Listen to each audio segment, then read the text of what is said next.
Ich möchte zunächst mal die Frage an Jürgen Höflin stellen. Irgendwelche Sicht hast du von dem, was in den letzten Jahren sich entwickelt hat? Und wie stehst du zu der Frage, was da ein Sozialticket überhaupt für einen Sinn haben könnte? Ich weiß nicht, ob man mich so gut hört ohne Mikrofon. Ja, jetzt müssen wir das andere anschalten. Ja, okay. Gut, ich würde nur mal kurz die Dimension anhand von der Stadt Freiburg darstellen, was hier in Freiburg passiert ist. Ich habe mir die Zahlen auch angeschaut für die Landkreise, weil man das exemplarisch jetzt mal in Freiburg verdeutlicht. Wir haben in den letzten 3 bis 4 Jahren zwar einen Anstieg an sozialversicherungspflichtigen Beschäftigten bekommen, ja, das sehen wir relativ gut aus. Das hat zu einem Rückgang der Arbeitslosigkeit geführt, aber wir müssen feststellen, dass die Langzeitarbeitslosigkeit nicht verringert wurde. Die Langzeitarbeitslosigkeit, also diejenigen, die im Bereich Arbeitslosengeld II sind, haben sich nicht wesentlich verringert.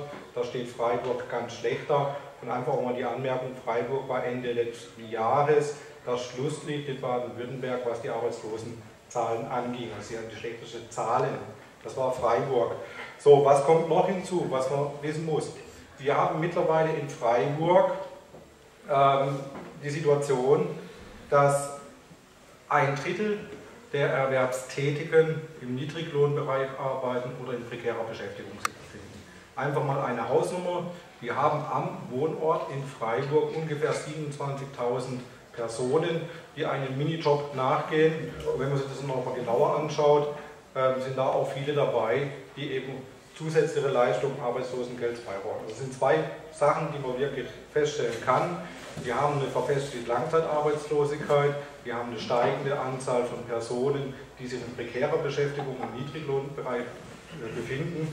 Und das zeigt nochmal sehr deutlich, dass in Freiburg die Armut wächst.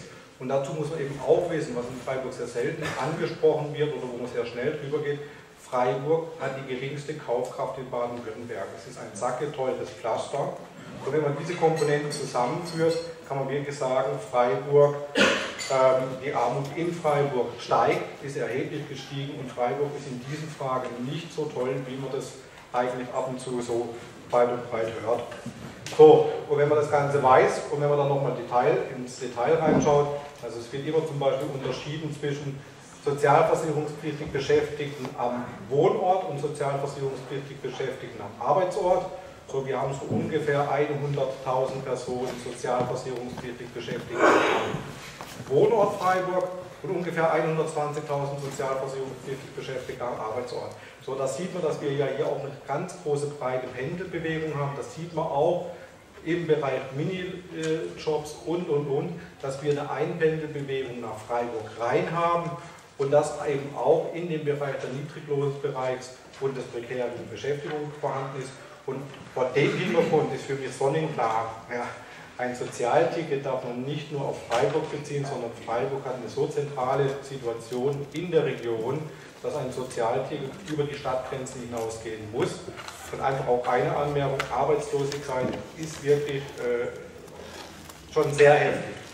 Wenn es uns aber als Gesellschaft nicht gelingt, dass wir eine Ausgrenzung verhindern, also dann sind wir wirklich, da haben wir meiner Meinung nach versagt. Es muss uns gelingen, dass wir Teilhabe ermöglichen, genau für solche Personen. Und das heißt auch ganz zentral Mobilität, dass man sich bewegen kann, dass man an kulturellen Veranstaltungen teilnehmen kann, dass man sich auch mit Menschen treffen kann. Und so diese ganzen Aspekte kann man da sehr deutlich aufzeigen.